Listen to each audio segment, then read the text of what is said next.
Right, hello and welcome to another episode of the Risking It All podcast. Delighted to be joined today by Michael Toner. Michael, thanks for coming in. Thanks a lot for having me. Michael is the founder and managing director of the Matchless Energy Group. Yep. So we started having a bit of a blather there about all things Eco4, Michael, but before we get into the weeds of that, as we like to do with every guest, take us back to where it all started for young Michael. So tell us a bit, mate, about where are you from, what was your upbringing like, brothers, sisters, just share as much as you're willing to share. So I'm from Dumbarton, so I'm kind of just outside Glasgow. A lot of people in Dumbarton think I'm from Glasgow because my accent's so strong. But I've always stayed there, born and bred.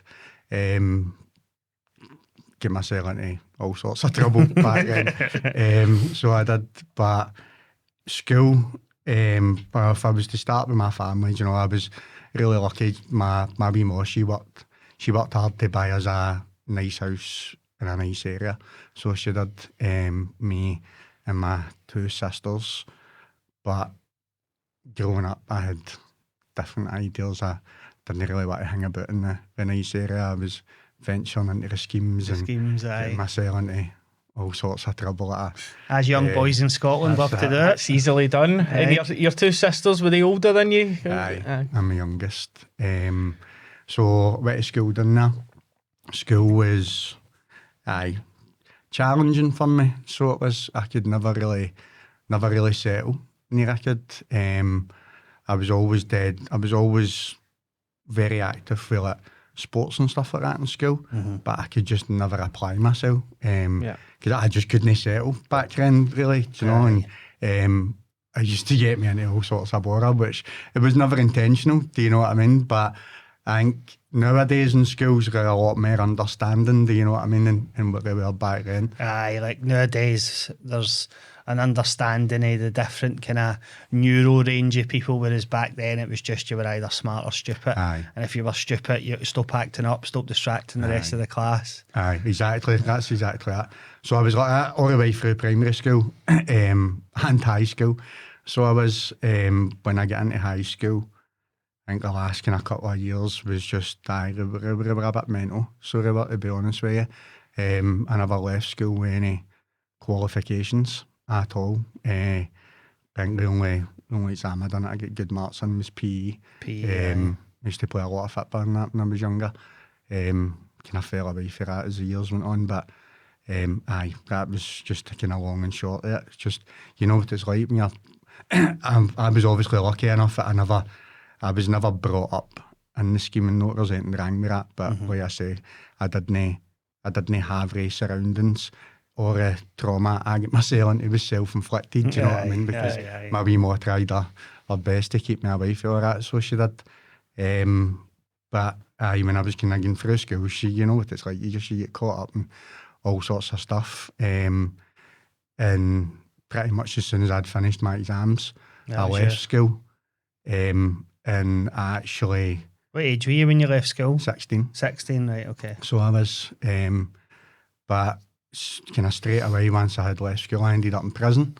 So I did for, it wasn't long, it was only a couple of months, but just not a great experience, do you know what I mean? And I think for such a young age where that hitting me, like, you never really understood the consequences of all that back then, nearly did. And so when I get out, I was still only 16, and like I was blacklisted. So I couldn't get any decent job. I was applying for apprenticeships and people just wouldn't touch you. Do you know what I mean? Like it's just the way it is, and you end it there. I mean, I've nobody to blame by myself for that, but just really, really challenging. So I mean, that must have been. So I know you said it was only 2 months, but 2 months in prison probably seems like a lot longer, especially 100%. It's when you're such a young 16. age. It was there Christmas and New Year too. Oh, was it? Nightmare. Absolute nightmare. What was there looking back at that now? What was your takeaways for that? Obviously it wasn't good and you didn't enjoy being there, but was there anything else you learned when you were in? I mean, I learned how much appreciated my freedom. I mean, as daft as that sounds, you know, it's like there's nothing it's a horrible feeling having your liberty taken away from you, you know, and especially such a young age. And I ended up in Pullman, which was young offenders, but I was transferred for a couple of adult prisons, obviously before I had got there. And it was mental, like it was like something out of a movie. Do you know, like the first time you go in, I was just a wee guy. Do you know what I mean? System made an example of me, and that's what happened. Do you know what I mean? It's my own fault for getting into bother, but very, very eye-opening experience. But it was nuts because I remember, you know, used to meet a lot of people who'd been in and out, and usually when you seen them out in the street, they'd be saying like, "Oh, it's neighbour and all that in there, and they love it and all the rest of it," and then you would see them in there, and it was totally different. You know, the ego was removed. So it's the bravado, and it's almost that I don't want to show weakness in any way. I can't think of anything worse, to be honest. Honestly, absolute nightmare. I joke from time to time with my wife and kid that I'd love to just get 6 months in the jail just for peace and quiet. It's just, as long as it was just me and the other inmates, and I could take my laptop, I could take no bother. But phone and everything, right? That's bravado, I know. And it was horrendous for my family as well. You know, it's like I say, I had a great upbringing. My mum, my dad, my sisters, they were all a massive support for me in my life, do you know what I mean? And it was heartbreaking for them to see that. Like, I remember the first time my mum ever came to visit me, and she just grit the full way through it, do you know what I mean? And it's just horrible, and it's not until I'm a dad now, and like I look back, man, and it still wrenches my gut, do you know what I mean? At this age, I think, God, like, you don't realise the impact of what you actually put them through, do you know what I mean, when you're growing up. But, I mean, ultimately, it led me on to eventually to just be the way I am today. But obviously, when I came out of there, like I say, I wasn't able to get a job. I was applying for loads of different apprenticeships, and people just wouldn't touch you. I think, like, we've spoke to quite a lot of people in the podcast now, and even, you know, think about my own journey at that age. Try to figure out what you want to do for the rest of your life, especially when you've left school with no qualifications like you did, like I did. It's hard enough, I think, and competition's fierce for apprenticeships, full stop, never mind if you've also got that asterisk next to your name. So that must have been solid, mate. So how did you get through that? What was, like, proper job, as I call it, number one? I mean, in and out at that time, like right up until my 20s, I didn't really work much. I had a couple of wee jobs here and there, but I suppose life just kind of spiraled out of control for me because I was still young, do you know what I mean, at that time, and, you know, you didn't know what you wanted to do, and just caught up in all the drink, drugs, and just all the different carnage that just comes with it, and before you know it, you blink, man, and 10 years has passed, do you know what I mean? Aye.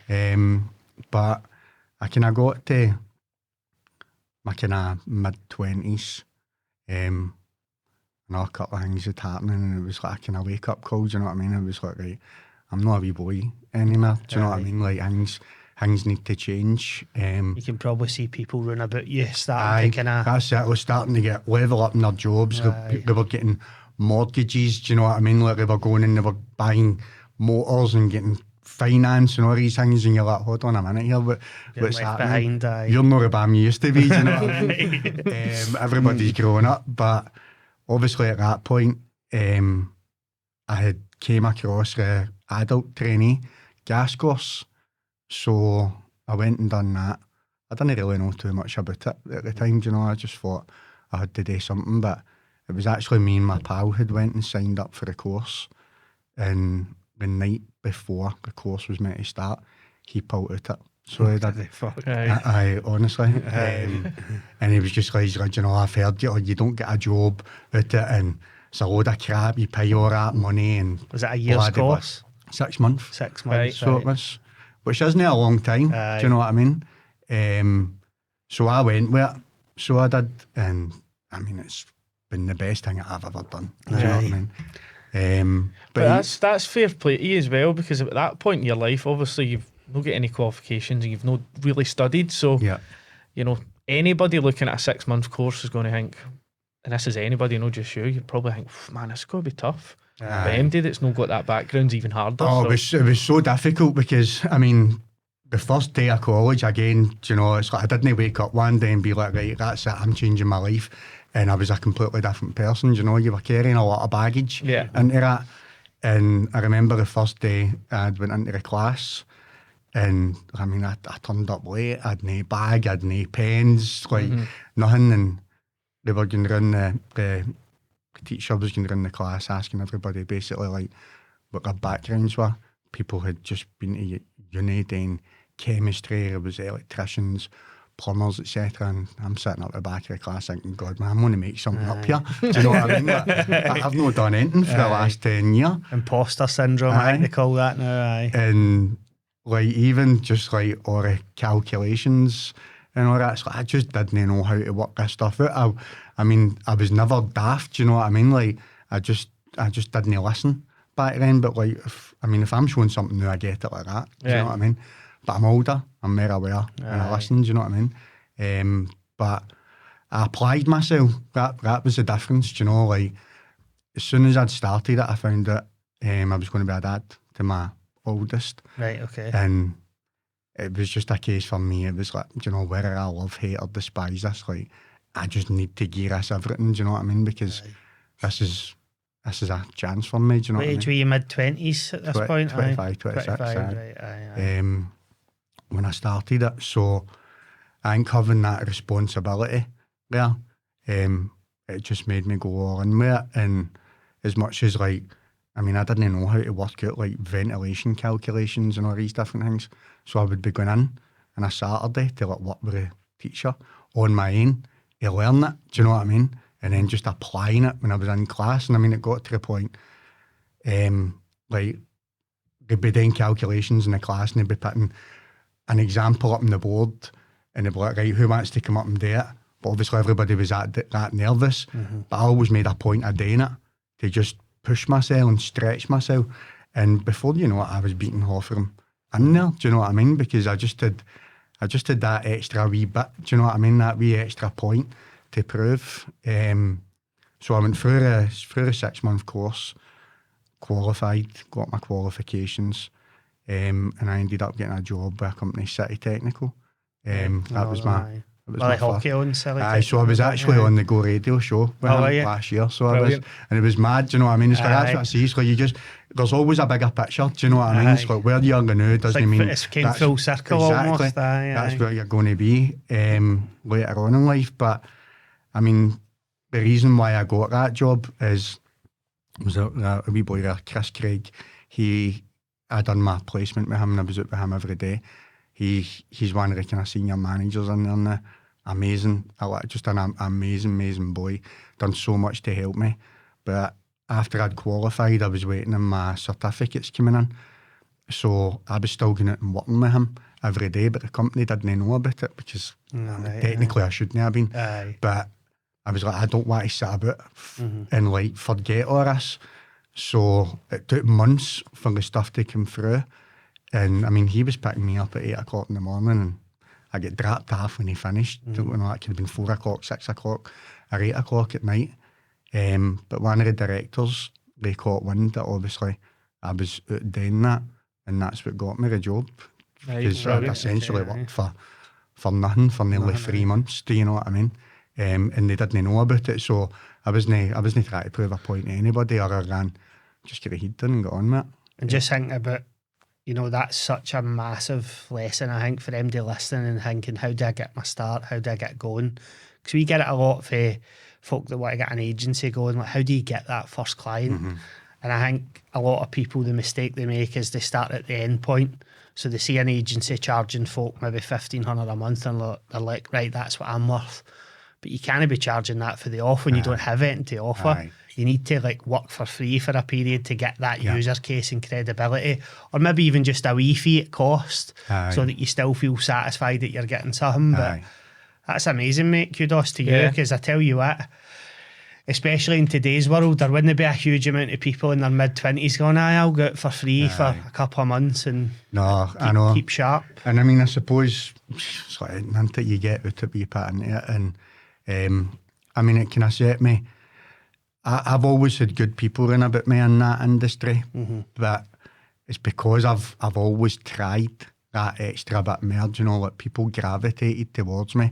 There was back then, like, there was a kind of divide in that company between like kind of breakdown engineers and people who were just doing like servicing and stuff, because they were just coming through a 6 months course, and then the guys that had the apprenticeship and all the rest of it, like they were, don't know, like wouldn't say bitter, but do you know what I mean? Like, they were a wee bit resentful towards these people who just went and done a 6 month course and they were getting paid nearly the same as what they were, who've been doing it for 20 years. And you can understand why. Aye. So there was a wee bit of a divide there, where a lot of the older guys kind of didn't really bother with the people in that coming through.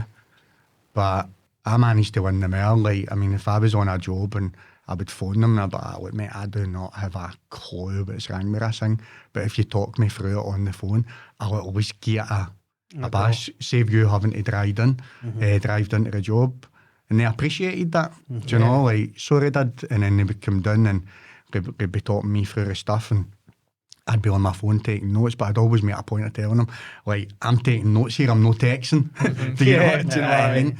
And like, before you knew it, they would do anything to help me. Do you know what I mean? Because they knew I was wanting to learn. And I had that through every company I went to. I moved on for City Tech after about a year, and I went to Scottish Power. The same there with a boy Paddy. I became very pally with, you know. I always had somebody on the phone. And then I ended up, I left there and I got a job with SSE. So I did, and for me, that was like, kind of really getting to like kind of top tier, do you know what I mean? Like SSE and British Gas were the two biggest companies, do you know what I mean, to get in me. And it was brilliant, do you know what I mean? But again, do you know, like when I went for job interviews, like I was just always dead honest about my past, do you know what I mean? Because I mean, it is what it is. Like, that's it, do you know what I mean? Like, it is what it is. I'm not the same person now as I was when I was 16, do you know what I mean? Like, I don't even recognise that version of myself. Sometimes actually when I tell stories about things that happened like, in the past, like, I do feel like I've got imposter syndrome because I've changed that much, do you know what I mean? And I'm like, they probably don't even believe me here whenever I'm saying that, do you know what I mean?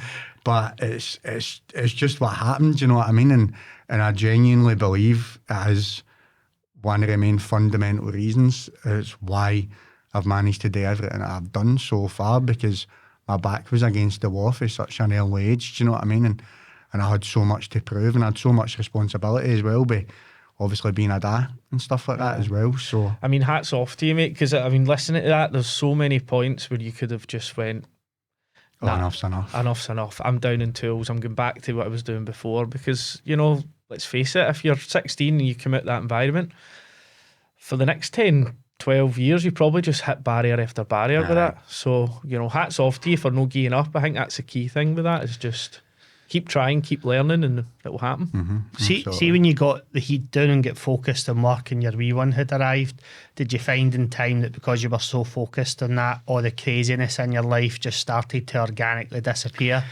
Aye. Or was that an exerted effort where you thought, I need to cut this shit no, out? it was like, I'm very all or nothing. So I'm like, when I get into something and I just totally switched after that way of life. And it's a difficult thing to do, you know. It's like, obviously you grow up with a lot of people and people think, oh, he thinks he's better and all the rest of it. And I mean, I never forget myself. Like, I'm so aware in my past, I don't let it hold me back, do you know what I mean? But I'm very, very aware of the positions that I've been in my life. And there's a difference between wanting better and thinking you're better. And I suppose you need to just kind of switch after that, because the people who are in your life and the important people, you know, that they'll stand by you. And ultimately, sometimes whenever you've got pals like that, they just, it's an insecurity within themselves, isn't it, really, at the end of the day? Do you know what I mean? But it's a hard thing because you feel like you lose a lot of people. Do you know what I mean? But for all the right reasons, as far as I'm concerned. But obviously, I mean, like I say, you don't change overnight, do you know what I mean? Like, you don't just wake up and flick a switch and that's you. You're a completely different person. And when I had been going through, I think I spent so many years just like focusing on learning the trade. I was obsessed with it. So I was, and and then I was going to obviously start Matchless, but again I was kind of touching getting to my 30s, and that's when I really started focusing my own personal development, because I was looking back and I'm like, right, I'm carrying all these things through my life, do you know what I mean? It's still having an impact in different areas, but that part of the journey has been the hardest thing that I've ever experienced. Do you know, there's having accountability, but it takes a lot to actually look yourself in the mirror. Do you know what I mean? Like, there's nothing anybody will ever say about me that I've never said to myself. Do you know what I mean? And it's a hard thing to do. And I went through so much. Like, I was doing like business coaching, therapy, life coaching. Like, honestly, it got to a point, man, I couldn't even think for myself. Do you know what I mean? And you're learning so much about yourself and going through such a transformational change. You lose yourself. Do you know what I mean? Like, I always explain it. It's like, ultimately, I went for living my life like Hitler to Jesus, and one and somewhere in the middle, I was just lost track on it. Like, who's Michael Toner? Do you know what I mean? And it's tough. Do you know what I mean? Like, it is. It's really, really, really tough. But I mean, for me, I just want to be the best that I possibly can. Do you know, like, I've got a lot of responsibility. I've got 2 kids now, a wee boy and a wee lassie who are my absolute world. Do you know what I mean? And just I think everything that you're doing with your business, you know, you take on a lot of stress, man, and a lot of pressure comes with it, and you need to show up at the table well. You know, I never drank for 3.5 years when I was going through that stage, for like working, starting my own business, working on myself, stopping the drink. And I used to see people and they'd be like, oh, you must be feeling amazing. I'm like, I've never felt worse. Do you know what I mean? Because you're just so, like, it's intense. Do you know what I mean? Like, it is intense. But again, it's just going through that next level of growth, and it does, and it helps so much. Like, I'm no way my kid's mum anymore, but we had separated again. Massive traumatic time in your life, but now I've got a new partner the relationship we've got is amazing. Do you know what I mean? Like, we're proper soulmates, so we're like best pals. Like, she does so much to help me, I do so much to help her. She's got 2 young kids. All the kids got on brilliant. My kids got on amazing with her. I got on amazing with her kids, and it's just, for something you'll maybe look and you think, like, life will maybe not be the same. Do you know what I mean? Like, it's like when you open up to stuff, do you know, it's like it just takes you onto a different path, and things actually can become better. Do you know what I mean? Like, I fundamentally believe like that lassie I'm with now is absolutely the right person for me. So it is. But that's because I've done a lot of work on myself as well. Do you know what I mean? Where I've managed to, I always knew like what I wanted for a partner, especially in relation to like everything that I do with my business. But for me, it's like, right, this is who I want to attract into my life, but who do I need to become to be able to justify having that in my life? Do you know what I mean? Because it's a 2-way street. Do you know what I mean? Mate, we've spoke about that quite a lot in the podcast around wives and husbands, business owners being the unsung heroes. Like, I think a lot of times, you know, you're given the glory when things are going well, but you could never ever do it without the full support of people that are in your house. Like, you know, when you're getting it, if you're being nagged in any way, but you're always working too many hours, it just doesn't work. Do you know? It's because you then start having that internal fight of, God, am I not showing up to the table for them like I should be, but I need to be there for my team. And you know, communication's everything, isn't it? I mean, she's got a very high pressure job as well. She actually works in finance, which has been a godsend for me. That's ideal.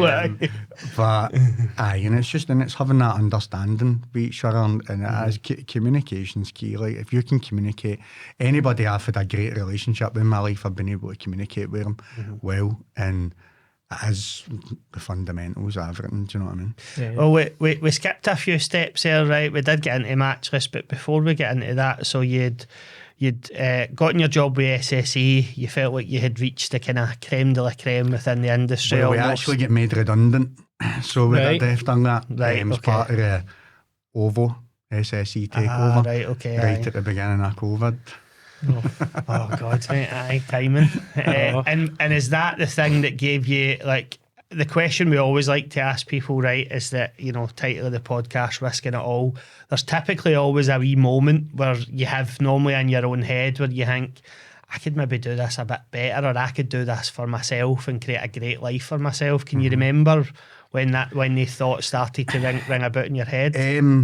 Probably around about the time whenever I actually started the gas course.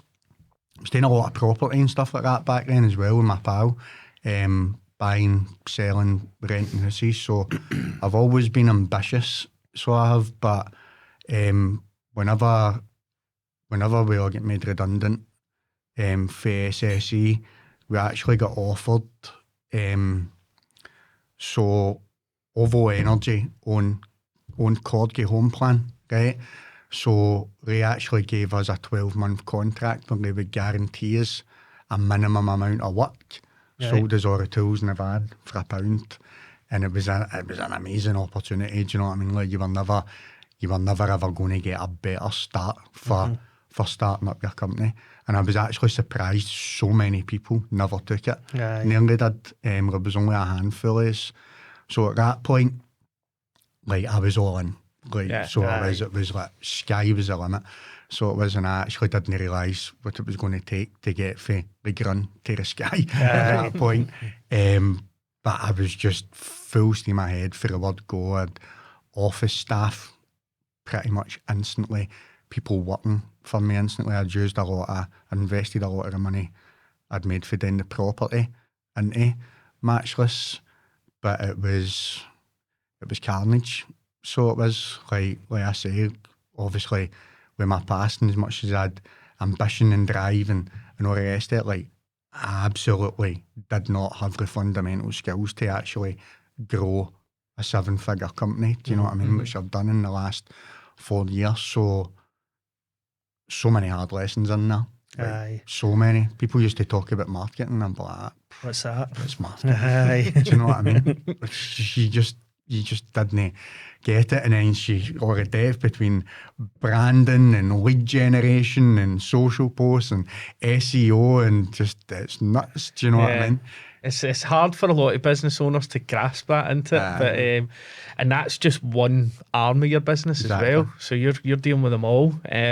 Apart from marketing blowing your mind at the start, was there anything else you thinking back to it where you just thought, my God, you felt like your depth at that time? Or probably HR.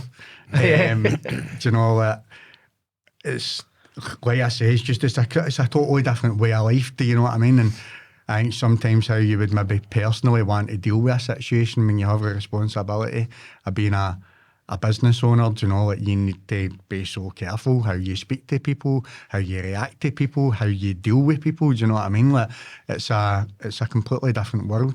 So it is, and almost like, you know, you grow up a lot. Do you know what I mean? Like I'm not a kid, you know, but even every day I'm learning and I'm growing and I'm maturing so much more because there's just so much depth to actually running a company. You know, you're taking on all the stuff with all the people that you've got. You know, like people have just got normal lives and you've got such a big responsibility in that for them. I mean, throughout that time going through COVID and everything, you know, so a lot of times you're paying people, you're not even paying yourself. Do you know what I mean? And I think it takes a lot to be able to comprehend that and the finance part of it as well, because I mean, when you start a company and like you'll get a chartered accountant and you'll go VAT registered when you need to, and that's it, I've got my accounts and all that handled, and you're like, stage one. Do you know what I mean? Like you are the accountant, you are the bookkeeper. Exactly. I mean, you'll run your first year. I mean, your set of accounts aren't even due for another 9 months after that. So essentially, when you're starting that company, like if you don't have proper finance processes in place, which, let's be honest, if you don't have the knowledge and understanding, you're never going to implement that. Do you know what I mean? You only know what you know.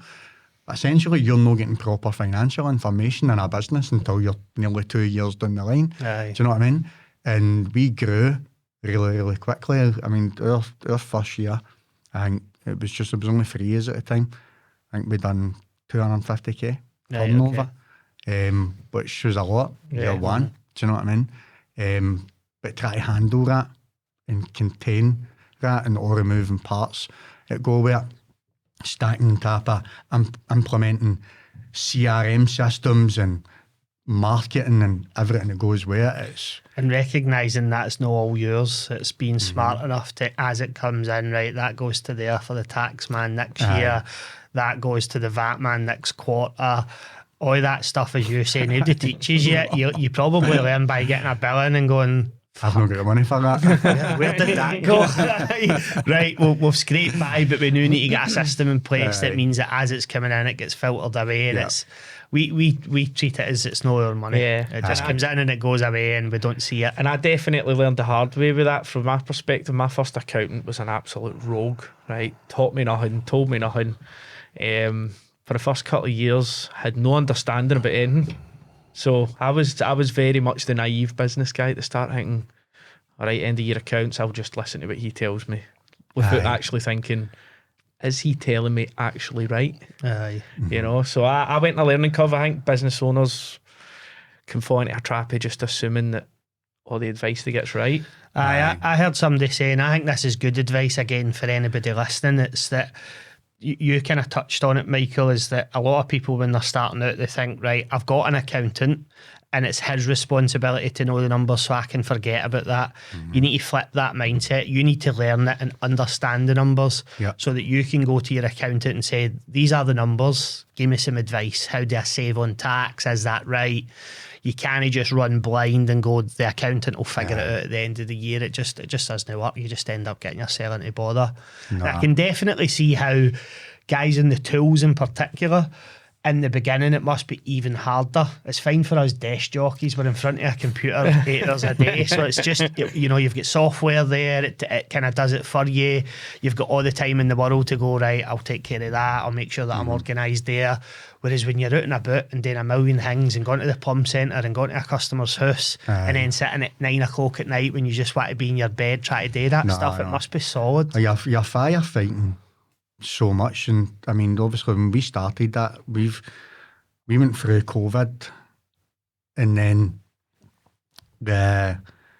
we came through COVID, and then I remember the night, actually I thought, right, that's the lockdowns and all that finishing, we're going to get a break here. And then the next night, I never watched the news, but I was in my Moz at the time, and it came up, gas boilers were being banned. And you're like, man, give me a break here. Do you know what I mean? And then the energy crisis hit. So we were really looking to scale for like day one, but the boiler market, it was being saturated, so it was, and the costs were just totally getting driven down. The winters weren't as cold. Yeah. And you had all this publicity all in the news about boilers were getting phased out. And then when the energy crisis hit, I mean, people weren't even turning their boilers on. So at that point, we looked to diversify into eco, because I'd been having conversations with people that told me, you know, the amount of installs and that they were doing me gas boilers, and I was like, you know, I want a piece of that. And was it Eco 3 at the time, or was it Eco 4? It was transitioning from Eco 3 into Eco 4. Right. But I remember I got added into a WhatsApp group.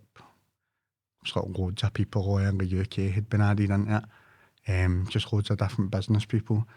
And people were putting in videos like just introducing themselves, etc. And I'm a great believer in just like, I will always share the good and the bad. So I would never ever, I would personally hate for somebody to see me sitting on this podcast and thinking he's made it and he's got it all. Do you know what I mean? Without actually understanding the stuff that you've actually went through to get to that point. Do you know what I mean? Because everybody can show up and paint the best picture of themselves. Do you know what I mean? Like on social media, and I always try and just be as normal with it as what I possibly can. So I put a video in that group that night, and I was actually sitting in my office at 9 o'clock at night, pulling my hair out because I was like, it was one of the times I don't even know how we're going to get through this. And I'd shared that in, and there was a boy reached out to me straight away, was Davy McNeil for Energy Pig. Right, okay. And he says, mate, amazing video. He's like, I love that, lovely honesty. He's like, people never ever share how difficult it is and the challenges that we actually face. He says, if there's anything that I can do to help you, let me know. So I'm looking at his profile picture and he's got all his energy awards and everything. And I'm like, I says, what is it you do? And he says, I trade carbon with the government. And I'm like, what do you mean? He's like, I do eco. And I'm like, I've been trying to find out how to get into that for the last 2 years. Nobody wants to tell you how to do it. So he's like, I'll phone you in 5 minutes. It was honestly one of the best experiences of my life. So he ended up phoning me. I was on the phone to him for nearly 2.5 hours, right? Promised me the world. Like, literally, he's like, I'll show you how to get set up. I'll put you in contact with these people. It'll help you get your PAS, your trust mark. I didn't even know what he was talking about with half that stuff at that point. And I remember thinking to myself, I'm like, aye, so you will. And I says to him, I says, mate, why are you doing this? I was like, I'm not being funny or anything. I'm like, but why would you do all this for me? What's your end game almost? Aye. And he says, I've been where you are. He's like, and I promised myself if I ever met anybody in that situation again and they were the right person, I would do everything I could to help them. And obviously you need to take that at face value, but I still thought, you're full of shit, do you know what I mean? But sure enough, the days passed and all his phone numbers started to trickle through. I was getting contacted by all these different people. And he was absolutely true to his word. And he's been an amazing support to me through that journey. Like, the stuff that boy's done to help me is just, it's on another level, do you know what I mean? And never asked for a thing back, do you know what I mean? Like, the two of us are like that, do you know what I mean? We've got a brilliant, an amazing friendship, do you know what I mean? Like, above everything else. And just one of these good guys, mate. Like, really, that's a tremendous story. We quite literally walked into him in a soft play a couple. Well, it was your wee one's birthday. So we did. Yeah, so we did a wee chat with him. Bumped into him at awards too. I know we seem to bump into him a couple of times a year. But I think that story's brilliant to hear, not just from the eco industry, but in any industry, to show that there is people out there like him. Absolutely. And I mean, and it goes so much further. I mean, even when I started, like with the boilers, like I used to look at people like Mark Glasgow and stuff, and I'd be like, that's what I want to do. Not because I want what Mark's got, do you know what I mean? Because there's enough work, there's enough out there for everybody. So there is, like, everybody, especially in the renewable sector, has got a massive chance to succeed, do you know what I mean? And everybody can do well. But I was really inspired by what Mark had done. He just took it up an extra level. And throughout that course of time, you know, we met each other again, became a very good pal. Recently, when the rug's been pulled for our feet with all the stuff for eco, he was one of the first people on the phone to me. Anything I can do to help you, let me know. You know, if you want to help us with some contract work, different things, let me know what you need, do you know what I mean? And it's absolutely invaluable. Jamie Taylor, another one, not even in the same industry, but they get it, do you know what I mean? And they're the first people on the phone at all of branches that anything we can do to help. And it's so important to have relationships like that. But people are short-sighted and they don't see this and they think everybody's a competitor, or people are wanting to just get something for you, and it's not always the case. And I really believe when you open yourself up and you operate with integrity, you'll attract the right people into your life. I was going to say that, mate. You know, you gave Davy McNeil there, I guess, you know, huge kudos for reaching out when he didn't need to and, you know, offering that olive branch. But if you unpick that situation, right, you're fired into a WhatsApp group, there's hundreds of people across it. I'll go out on a limb and say that a large proportion of people probably wouldn't post anything at all. They just look at it and go, I don't really want it. Or if they do it, the mask is up. Aye. They're putting that image across that everything's rosy, business is great. Aye. You know, like we do on social media, it's the highlight reel that gets posted, it's not the reality. Yeah. So I think you being so authentic and putting yourself out there and going, I'm really struggling with X, Y, and Z. You said it earlier in the podcast, mate, it's about putting yourself out there in these situations, not really knowing what's going to happen. But if you never done that, David would never have reached out to you. And I know that's that. And it's not about I'm being negative and putting things out, and things are so tough and all that, because that's not the way it is. It's just been real. Like when you're growing a business or you're doing anything in life that stretches you, it comes with challenges, do you know, and you need to be able to share that, invent that, and navigate through that. I mean, the things that used to cause me problems 4 years ago don't even interfere with me at all now. Do you know what I mean? But it's just different levels. Do you know what I mean? I think it's a really good point. I think there's a couple of points springing to my mind. So putting yourself in that WhatsApp group, right? Going to that course, you didn't even have a bag or a pen. Sitting with the instructor on the Saturday, knowing that you weren't getting it and wanting. For me, that's all. Probably being brave enough to be transparent and be a wee bit vulnerable as well. You know, so not many people will do that. You know, you scroll through social media, all you hear is people singing how amazing everyone is. So I think that's an important lesson, to be fair. And it's a hard thing to do, especially. Do you know, I always say to people, you know, there's a fine line between taking accountability for things in life and blaming yourself for everything. Do you know what I mean? And you need to just look at the situation and accept it and be like, right, this is where I'm at, but this is where I'm going, and how do I get there? Do you know what I mean? And just doing right by people. Like, I mean, I've only scratched the surface there with Davey. Like, I mean, the stuff that boy's done for me is it's phenomenal. But he's the first person to say, he's like, mate, anytime I ask, like, you're there, like that. Do you know what I mean? If I need anything for you. And it's just always having that support and building people up. Well, we're into the weeds of eco and the eco game, but there'll be a lot of people listening thinking, what the fuck is that? Like, what does eco mean? What does it stand for? So we've did this before with another guest, actually, that we had on that was involved in eco. I used to always make an arse explaining to people what eco is. They'd say, what's eco? And 10 minutes later, I'd still be talking. So in a nice, succinct way, explain to the listeners, our audience that are interested, what is eco? What is the eco scheme? A nightmare.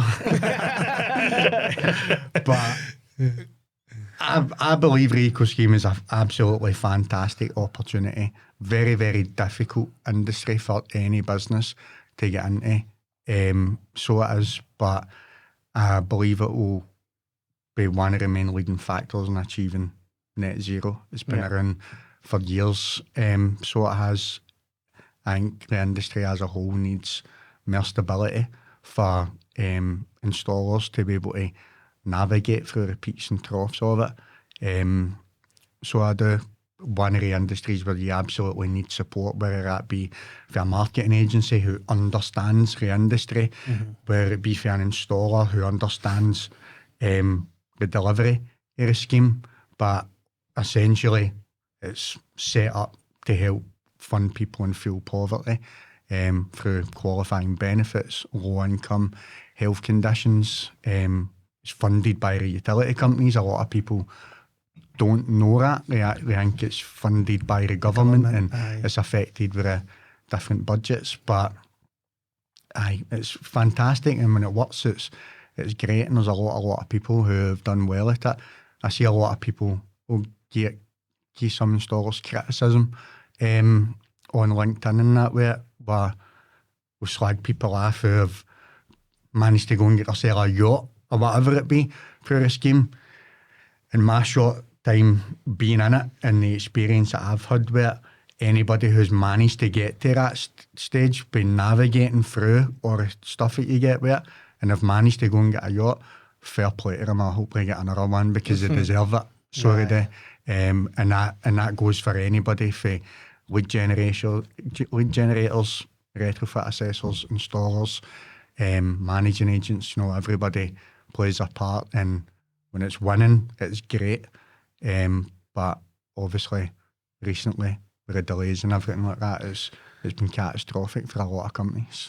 So for context, I guess, ECO stands for Energy Company Obligation. The money, for the most part, sits with the large utility companies. And whilst they're obligated to fund these jobs, they're not obligated, the scheme might run for, I can't remember when the start point was and when the end point was, but what they're not obligated to do is say, right, actually we're going to release this amount of funding over the next 3 months. They can almost pick and choose. Aye.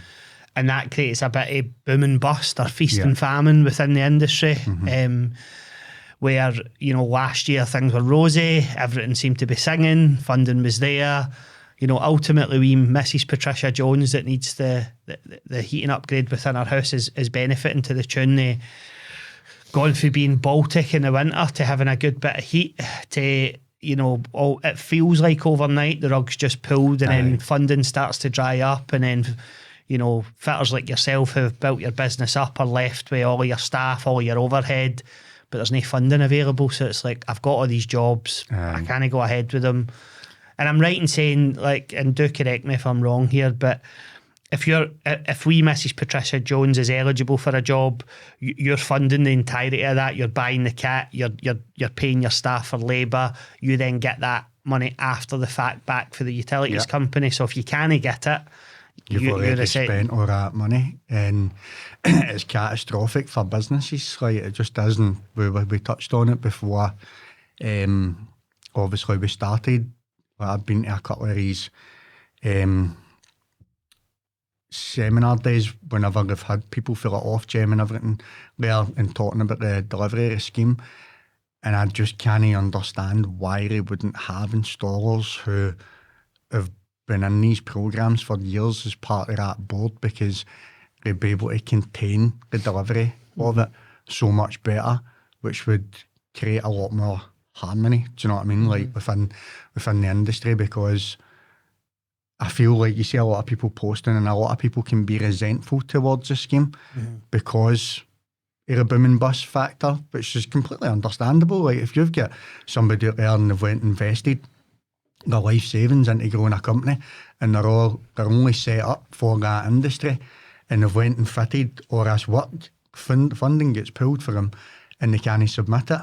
Like, you can understand why people would be bitter and resentful towards that, and you'll get it with a lot of contractors as well, where they'll just not go back into it, do you know what I mean? Because they don't want to be put in a position again where the rug just gets essentially pulled for their feet.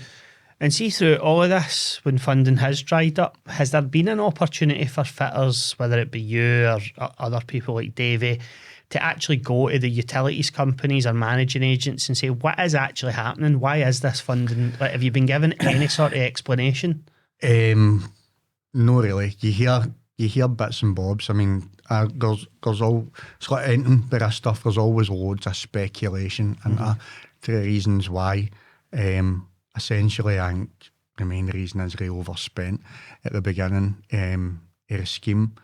But again, that all comes down to how it's designed. Do you know what I mean? It's like maybe put a wee bit more time and effort into it, drafting other people who have got different inputs with it, they'll be able to help with that. Do you know what I mean? Because as much as it's all fine and well to say it maybe wasn't designed properly at the start and they were overspending and they need to tweak it, that's not really ideal halfway through a scheme, especially when there was a delay at the start of it, because when we started getting into Eco again, we were there for the boilers, so we were, and then they weren't going to be fitting changing condensing boilers, which actually led us to getting on to heat pumps, do you know what I mean? So you're pivoting so much through it, do you know what I mean?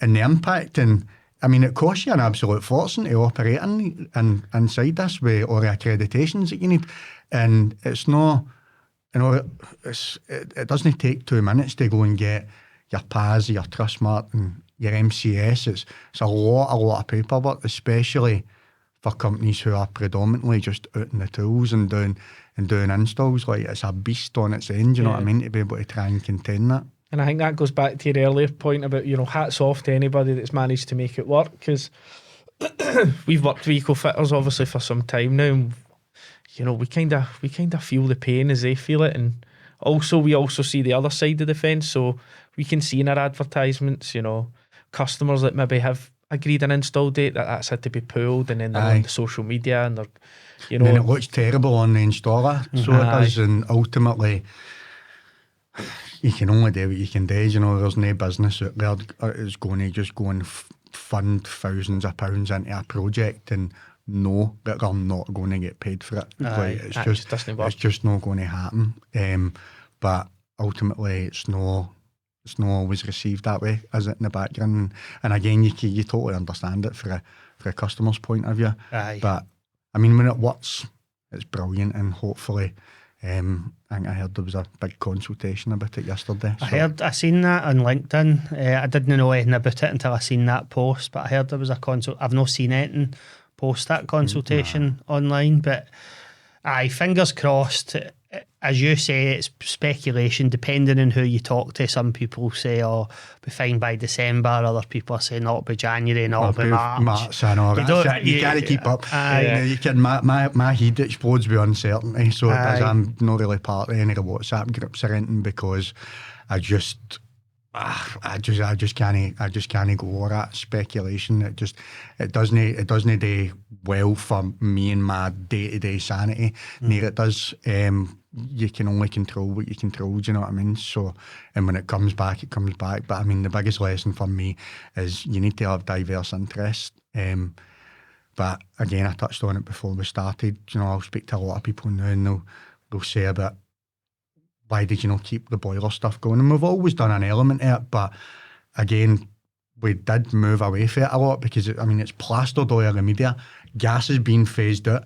People aren't turning their boilers on because the price of gas is so expensive. Like, what are you meant to do? Do you know what I mean? Like, obviously, like, that's why we started to move away from it. We didn't just move away from it because we thought, oh, this is a lot better and we make a lot more money for it, because it's the way the industry's going. But there's so much uncertainty with customers. Is it being banned? Is it not being banned? When is it going to be banned? Should I replace my boiler? Should I buy a heat pump? Does a heat pump work in my house? It's chaos. Do you know what I mean? It's quite polarising a lot of the time, isn't it? We see quite a lot of that. But I wanted to ask you on that, on the old heat pumps, right? So we see not even that, right? But we see it in the ads that we run, where it's, when you break it down, right, it is a bit bonkers how like a wee square box with a fan in it can be so polarising. Some folk are like, they see it as like the most evil thing on earth. It's mad. Like, we used to run ads when we first get into it, and we were like, why are all these people like really, really investing quite a bit of time? Like, every ad that goes up, these fucking things are horrible. They Some don't of them work. can be quite really articulate in their opinions, though. Like, Mrs. Patricia Jones, an example, 65-year-old woman who's listing off, key things you need to look out for in a heat pump installation. I'm like, why? So I guess my question is, why do you think they are polarising? Right, I'm not expecting you to answer for the nation, but what's your viewpoint? I think there's a multitude of reasons where, obviously, it's a new technology, right? It's a different form of heating from traditional heating. People are so accustomed to just coming in, turning their thermostat on, and 10 minutes later the house is roasting. And that's just been the way for years. These systems don't work like that, nearly do. And especially a lot of older people, they struggle to grasp the fact that the longer you leave that on, the cheaper it will be, as opposed to operating all these years prior to that, where get it off as quick as you can because it's just costing you money. Right. So that would be my biggest take on it, is just how the end users operate it. It's just education, ultimately. Education, but that goes through the board with everybody. I mean, we invested heavily in one of our members of staff. We've actually put him through uni, where he's already doing like building services. So he's in uni, and they're essentially like doing system designs and heat loss calculations for like buildings in Dubai, right? Okay. So when it comes to a 3-bedroom house in Lanarkshire, no bother. It's a doddle for him. I genuinely believe he is absolutely top tier in the industry when it comes to system design, but I think that is what catches a lot of people out, but have maybe just not got that experience designing the system. And even the fitters, when they're putting it in, you know, it's like there's things that you could just get away with doing with gas and boilers and a heating system that you just can't get away with heat pumps, and it's not people are doing anything malicious. Do you know, it's a learning curve for everybody. And like I always say, people can't grasp the fact that this is a renewable transition. This means that we are moving from one sector into another with new technology. There comes loads of learning, loads of mistakes, do you know what I mean? And people don't want to own that, do you know what I mean? And it's one of the first things I say to a customer, like, if we drop the ball, we drop the ball. It's as simple as that. And I'll explain to them why, and if things need to be tweaked and changed, then that's just the way it is. You're never going to get away from it. And as much as it's frustrating and all the rest of it, like, everybody is learning. Even the manufacturers who are producing this stuff, I mean, that sector's led, and when you look at it compared to gas safe, right, it is absolutely nowhere near. It used to be like, it needs to be, MCS will tell you one thing, Trustmark will tell you another thing, and then your accreditation body and the manufacturer will tell you something completely different. Who do you listen to? Do you know what I mean? Like, who's right? Whereas if it's gas safe, it's like gas safe Black and standards, white. or revert to the manufacturer's instructions. It couldn't be any more clearer. And that's probably the biggest bit where the industry's lacking. So there's so much conflict and confusion around about it. And it's like, well, who do you listen to here? The manufacturer's telling us it's all right, but you're telling us it's no.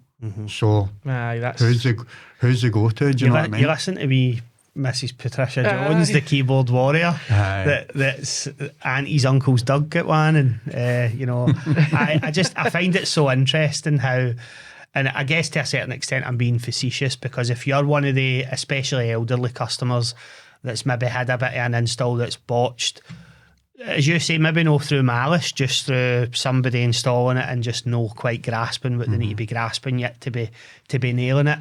And I do get why she would then be annoyed and tell her wee auntie, and her wee auntie tells her sister, and then she's on Facebook, you know, these things don't work. They're no used to it. But I mean, when you look back at history, I'm not old enough to remember, but it's no anything that's not been done before. Like, I don't doubt for a minute it's all the resistance that you've got just now with heat pumps going into houses would have been the exact same when the gas central heating was going in, when people's coal fires and everything were getting taken away. And again, the upheaval, floors need to be lifted, pipes been run in, radiators on walls, you know, it's just same story, different time, so it is. Aye. And it will come. I mean, you've obviously got the talks of hydrogen, and I would love to see that happening. I personally, at this moment in time, don't think it will anytime soon anyway. But, I mean, it would be the best option for people. But heat pumps, they work. They absolutely work. As long as the house is insulated well and it's designed and installed properly and it's been operated correctly, then they're fine. Yeah, and see on the heat pumps as well, obviously that's a really interesting one. I've never thought about all the different governing bodies and messaging. When I think of boilers, right, probably naively from my part, as I look at a Valiant or a Worcester Bosch, and I can see some differences in quality, but they all kind of look the same, right? Working in marketing for heat pumps, we seem to see a different one come out every other week, and we look at it and we go, look at that thing, that's like for the space age. Do you know what I mean? That new octopus thing is like, it just looks so strange. So I've no idea whether they're any good or no. But that was the last one we seen. But do you think that lends into the confusion around the messaging, around the rate of change and the rate of development of different technology in it? Or are they all, although they look different, they're all kind of the same? How's it look? I think a lot of them aesthetically look better than others. And a lot of them just look like kind of air conditioning units, which people just don't want outside their house. But there is a lot of them that's coming out into the market. You know, they're smart. So they're really smart looking units. But I think it's one, you know, at this moment in time, I would probably say a lot of people who are going for them have already kind of bought into the technology. They've researched it. You know, they want to do a bit for the planet. They don't want gas in their house, and they're a lot easier to work with. Do you know what I mean? I think if it's like anything, if you need to shove it down somebody's throat, then they're not going to want it. Do you know what I mean? But you get some massive results with them. So you do. I think we'll touch on kind of Matchless and where you're currently at with that now, and maybe some future plans in a minute. But a couple of times you've mentioned since you've sat down, Michael, about the importance of diversification within eco, I guess, or within your industry. I'd probably build on that, and again, just maybe a wee lesson for any budding entrepreneurs or MD that's kind of just getting themselves going. I think diversification, it's one that we no grapple with a lot, right? But we're always in active discussions with it, because we also experienced that in the sense that we've niched down into supporting the renewable sector. Renewables we split out into Able to Pay and Eco4. But we noticed that when there's a downturn in market, so when the Eco4 shit, you know, that rug's pulled, it's pulled for us as well, because the first thing to go is I can't really be marketing the now. Yeah. Similarly, when there's a downturn in Able to Pay, we downturn with the market. So the answer for us is we need to diversify a bit. But we always struggle, or historically have struggled with that challenge, like keeping one eye open for another wee opportunity, but don't get distracted. We've taken it too far before, where you see an opportunity and go, oh, let's look into that. That sounds amazing. Before you know it, you've wasted 6 weeks. You've dropped the ball in the actual bread and butter stuff, and then you're in recovery mode. Call it shiny toy syndrome, don't we? We were like, oh, try to grab all the opportunities. But so how do you grapple with that? I.e. keeping your finger in the pulse and making sure that you don't miss a wee opportunity, but making sure that bread and butter stuff is just ticking over nicely. I mean, I think probably the biggest thing is like being aware is like, what you're going into, does it complement and work in harmony with what you're already doing? Do you know, I think if you can get that right. So like when I'm looking at diversifying, I'm looking at like solar, like framework contracts for heat pumps and solar and boilers. So it's still aligned with what I'm actually doing. Like I'm not wanting to go and set up like buy a fish and chip shop. Do you know what I mean? And news agents and something like that, just so I've got an extra additional income coming in, because that would completely take me away for what my focus is. It's easier said than done at the end of the day, do you know, like it is easier said than done. I think the biggest thing for me going forward with this and being able to do that is having a really solid team in place who can handle the eco side of things, who can handle the Able to Pay, boilers, whatever it may be, to allow me as the owner to actually work on building these different parts of the company. But I mean, like if I just take it and again, it's only my own experience with gas boilers and heat pumps and eco, like it's sometimes you feel like you're damned if you do and damned if you don't, because I look back now and I think, right, okay, could I go into the like heavy back into the boiler industry and take that part of the company 7 figures plus? And I'm like, I could, but how much resources is that going to take? Like, is the market even there? Do you know, because you speak to a lot of the boiler manufacturers, boiler sales are down dramatically. So it is, so there's a lot of chaos in there.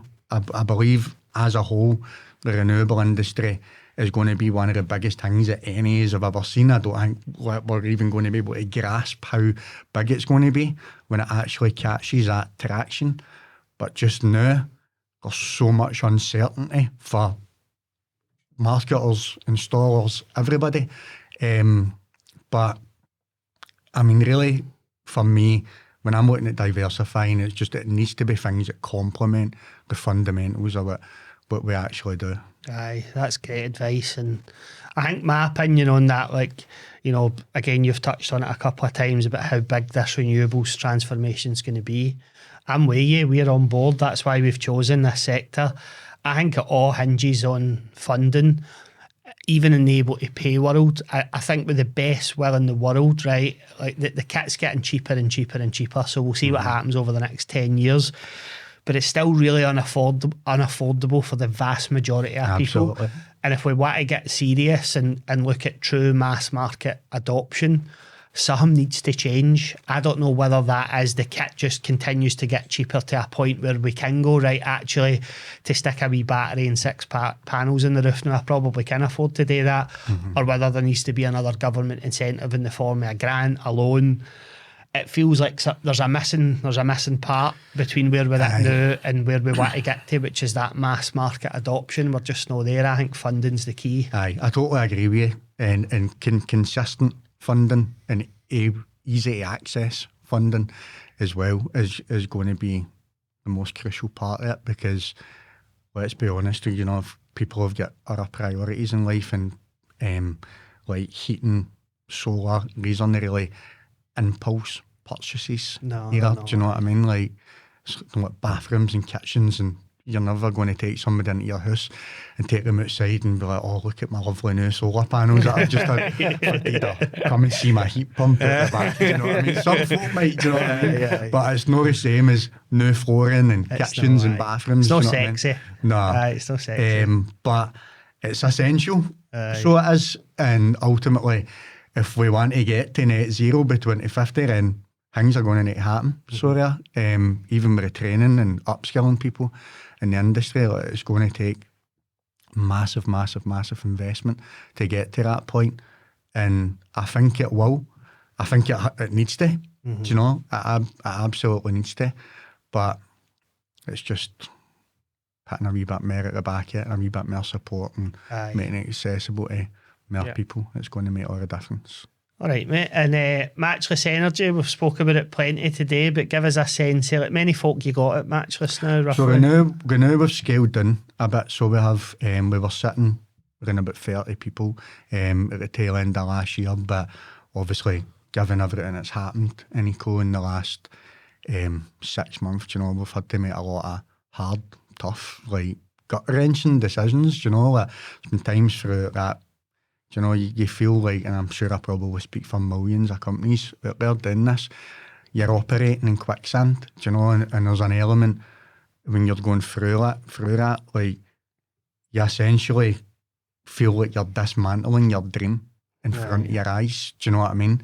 To be able to survive and come back thriving through that. So we're a bit lighter just now, but as much as it's been difficult, it's been one of the best things that's ever happened to us, because it's really gave us the opportunity now as a company to properly firm everything up. Like I says, when we started, you didn't have the systems, marketing, HR, finance, you didn't have all that knowledge and experience, and then trying to implement all that as you're growing that company. We've just finished our last year, 1.7 million turnover, which in 4 years it's a lot. Do you know what I mean? It's incredible.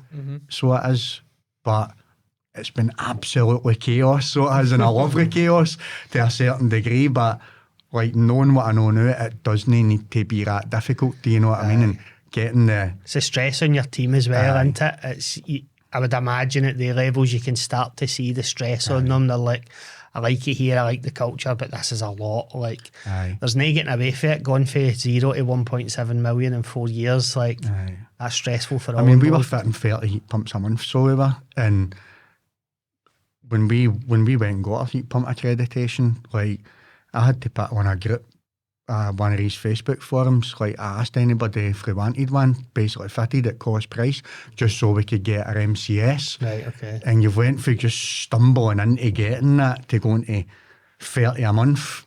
And they're all over the country. All over the country. Up in the islands. Everywhere. Aye.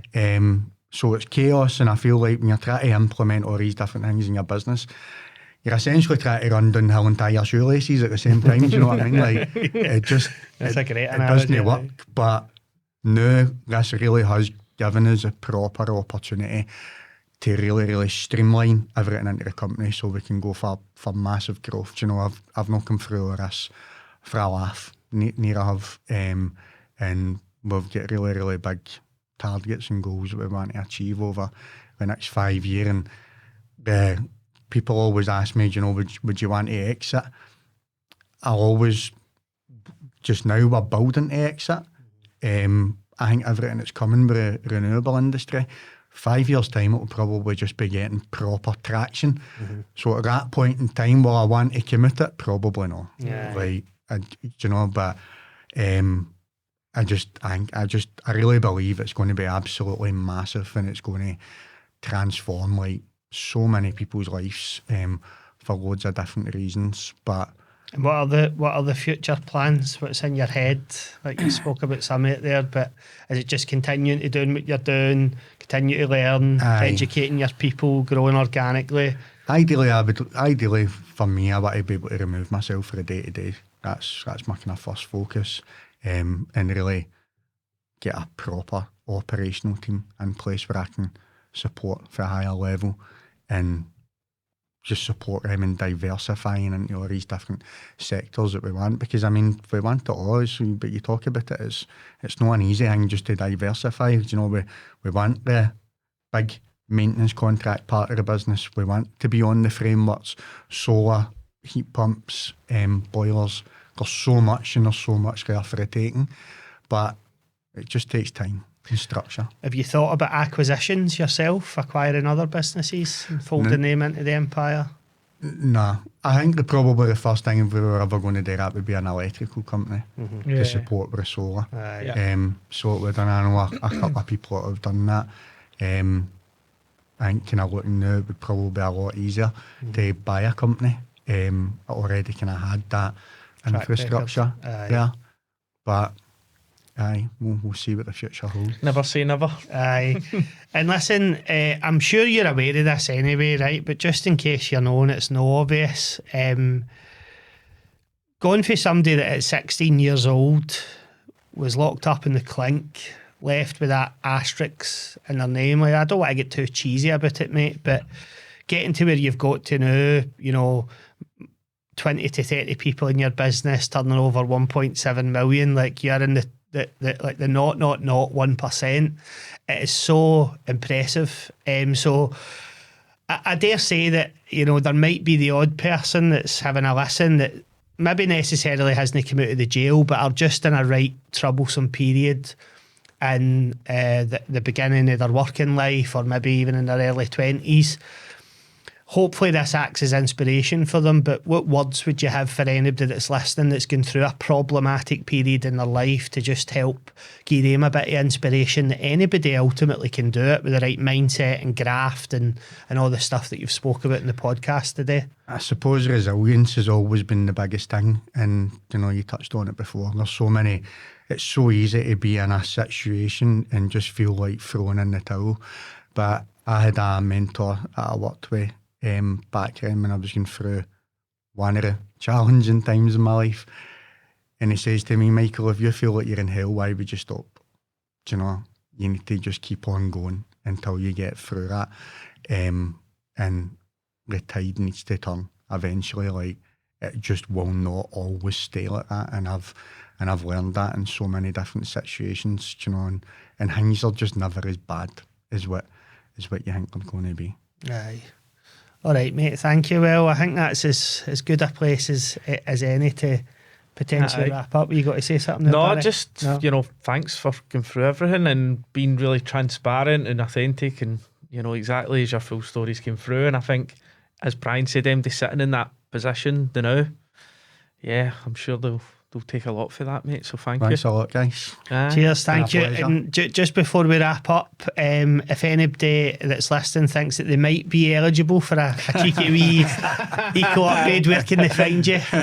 MatchlessEnergyGroup.com. Right, okay, Perfect. Cheers. Thanks very much. Thanks a million Thanks a for coming on, mate. Cheers, as always, to everybody for listening. We'll be back in a couple of weeks with another episode.